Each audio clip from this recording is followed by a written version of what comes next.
Hi hello friends. അപ്പോൾ ഈ ഒരു വീഡിയോ ഞാൻ എടുക്കുന്നത് ഡിസംബർ 31 രാവിലെ എടുക്കുന്ന വീഡിയോ. അന്ന് ഞങ്ങളൊരു 5 മണിയൊക്കെ ആയപ്പോൾ എഴുന്നേറ്റു. 6 മണിയായപ്പം നമ്മൾ വീട്ടിൽ നിന്ന് ഇറങ്ങി നമ്മൾ എറണാകുളം വരെ പോവുകയാണ്.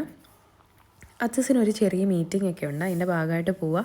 അപ്പോൾ നമ്മളും ആ കൂട്ടത്തിൽ ചാടിയതാണ്. അപ്പം ഏറ്റുമാനൂരൊക്കെ ആയപ്പോഴത്തേക്ക് നമുക്ക് ചെറിയ വിശപ്പൊക്കെ തുടങ്ങി. അങ്ങനെ നമ്മൾ ഏറ്റുമാനൂർ വന്ന് ബൃന്ദാവൻ എന്ന് പറയുന്നൊരു റെസ്റ്റോറൻ്റ് ഉണ്ട്.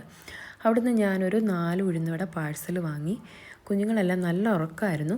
ഏതായാലും ഇത് വാങ്ങി വന്നപ്പോഴത്തേക്ക് നെഹമ്മ എഴുന്നേറ്റു. അങ്ങനെ ഞങ്ങൾ 3 പേരും വടയൊക്കെ കഴിച്ചു. നല്ല ക്രിസ്പി വടയായിരുന്നു കേട്ടോ. അത് കഴിഞ്ഞ് എറണാകുളമൊക്കെ എത്താറായപ്പോഴത്തേക്ക് രാവിലത്തെ ചെറിയ ട്രാഫിക്കും കാര്യങ്ങളൊക്കെ ആയി. പിന്നെ എറണാകുളം എത്തിയപ്പോഴത്തേക്ക് നദാൻകുട്ടനും എഴുന്നേറ്റായിരുന്നു. അത് കഴിഞ്ഞ് നമ്മൾ ഓർത്തൊരു ബ്രേക്ക്ഫാസ്റ്റൊക്കെ കഴിക്കാം, ദോശ എന്തെങ്കിലും കഴിക്കാമെന്ന് ഓർത്ത് എറണാകുളത്ത് ചെന്നിട്ട് അവിടുത്തെയും ബൃന്ദാവനിലാണ് നമ്മൾ കയറിയത്. അവിടെ ചെന്നപ്പോൾ ആർക്കും ദോശ വേണ്ട, എല്ലാവർക്കും ഉഴുന്നുവട മതി. അങ്ങനെ നമ്മൾ അവിടെയും ഉഴുന്നുവടയും കഴിച്ച് ഒരു കാപ്പിയും ഒരു ചായയൊക്കെ കുടിച്ചിട്ട് അവിടെ നിന്ന് പിന്നെ ഇറങ്ങി. അച്ഛനൊരു മീറ്റിംഗ് ഉണ്ടെന്ന് പറഞ്ഞല്ലോ, ഒരു മണിക്കൂറത്തെ മീറ്റിംഗ് ഉണ്ടായിരുന്നു. ആ സമയത്ത് ചെറുതായിട്ടൊന്ന് പോസ്റ്റായി, എന്നാലും കുഴപ്പമില്ല. അത് കഴിഞ്ഞ് നമ്മൾ നേരെ ഒബ്രോൺ മോളിലാണ് വരുന്നത്. ഈ ഒരു ഫിറ്റ്നസ് സെൻറ്റർ ഞങ്ങൾ കഴിഞ്ഞ പ്രാവശ്യം വന്നപ്പോൾ ഇല്ലായിരുന്നു, ഈയിടയ്ക്ക് സ്റ്റാർട്ട് ചെയ്താന്ന് തോന്നുന്നു. ഇവിടെ വരാൻ മെയിൻ ഉദ്ദേശം ഈ ഒരു കിഡ്സിൻ്റെ പ്ലേ ഏരിയ ആണ്. ഇവിടെ ഇടയ്ക്ക് ഞങ്ങൾ വരാറുണ്ട്.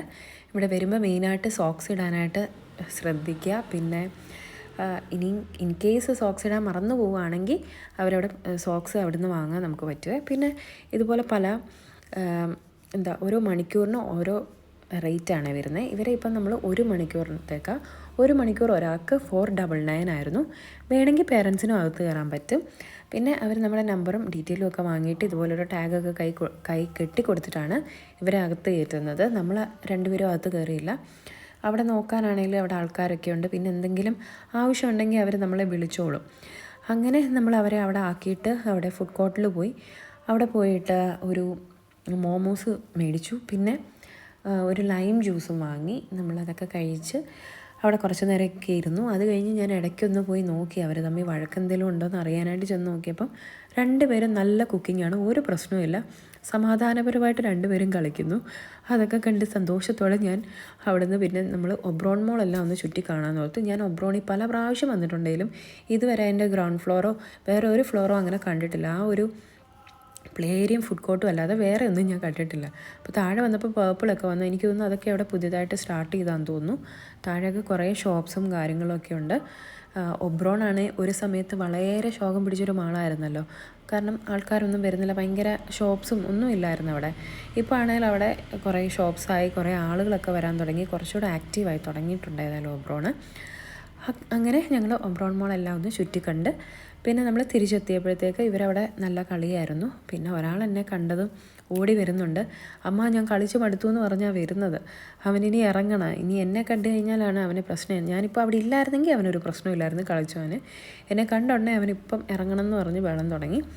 ഏതായാലും 1 മണിക്കൂറത്തേക്കാണ് നമ്മൾ അവിടെ എടുത്തേക്കുന്നത്. 1 മണിക്കൂർ എങ്ങനെയും പിടിച്ച് നിൽക്കണം. നദാൻകുട്ടനാണെങ്കിൽ വരണ്ടെന്ന് പറഞ്ഞു. അവന് അവിടെ നിന്ന് നല്ല കളിയും കാര്യങ്ങളായിരുന്നു. അവന് കുറച്ച് നേരം കൂടെ കളിക്കണം എന്നായിരുന്നു. അങ്ങനെ ഇച്ചിരി കഴിഞ്ഞ് ഞാൻ നോക്കിയുണ്ട്. പിന്നെ അപ്പാടെ അടുത്ത് ചെന്ന് അവൻ പറയുന്നു, അപ്പാ കളിച്ച് കഴിഞ്ഞു, ഇറങ്ങണം എന്ന് പറഞ്ഞു. പിന്നെ അവൻ ആ വലയുടെ മണ്ടയിൽ കൂടെ ഒക്കെ ചാടാൻ ശ്രമിച്ചു. പിന്നെ അവർ വന്ന് എടുത്തുകൊണ്ടൊക്കെ പോയി കേട്ടോ. ഏതായാലും കരഞ്ഞൊന്നുമില്ല.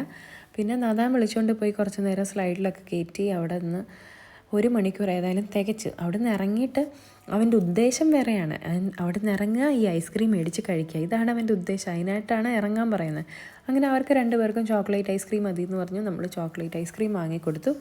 ഞാനാണെങ്കിൽ ഒരു റെഡ് വെൽവെറ്റിൻ്റെ ഐസ്ക്രീം വാങ്ങി. എൻ്റെ ഐസ്ക്രീം കണ്ടതും നെഹമ്മി ഇറങ്ങി വരുന്നുണ്ട്. അമ്മ ഇത് കഴിച്ചോ, ഞാൻ ആ പിങ്ക് ഐസ്ക്രീം കഴിച്ചോളാം എന്ന് പറഞ്ഞാണ് ഇറങ്ങി വരുന്നത് തന്നെ. ഞാനപ്പോൾ പറഞ്ഞു, ഇല്ല ഞാൻ തരത്തില്ല, റെഡ് വെൽവെറ്റ് ഞാൻ ഓർഡർ ചെയ്തത്, എനിക്കതെന്ന് പറഞ്ഞ് ഞാനത് കഴിച്ചുകൊണ്ടിരിക്കുക. അപ്പോഴെല്ലാം അവനത് വേണ്ട, അമ്മ ഇത് കഴിച്ചോന്ന് പറഞ്ഞ് നീട്ടി പിടിച്ചുകൊണ്ട് നിൽക്കുക. പിന്നെ ഏതായാലും അവൻ എൻ്റെ കയ്യിൽ നിന്ന് അത് തട്ടേ പറിച്ച് വാങ്ങി കേട്ടോ. റെഡ് വെൽവെറ്റ് ആയിരുന്നു, പക്ഷേ നല്ല ടേസ്റ്റ് ഉണ്ടായിരുന്നു കേട്ടോ. അവനാണെങ്കിൽ കുറച്ചത് കഴിക്കും, കുറച്ച് ചോക്ലേറ്റ് ഐസ്ക്രീം കഴിക്കും. അങ്ങനെ മാറിയും തിരിഞ്ഞാണ് കഴിക്കുന്നത്. എനിക്ക് ഏതായാലും ലാസ്റ്റ് ആ ചോക്ലേറ്റ് ഐസ്ക്രീം കിട്ടിയത്. അവൻ ആ റെഡ് വെൽവെറ്റും കഴിച്ചു. അങ്ങനെ നമ്മൾ അവിടെ നിന്ന് ഇറങ്ങി. ഇനി നെക്സ്റ്റ് ഉച്ചയൊക്കെ കഴിഞ്ഞു, നമുക്കിനിയും ഫുഡ് കഴിക്കാനായിട്ട് പോകണം. അപ്പം അതിൻ്റെ വീഡിയോ ഞാൻ നെക്സ്റ്റ് വീഡിയോ അപ്ലോഡ് ചെയ്യുന്നതായിരിക്കും. അപ്പം thank you for watching. Bye bye.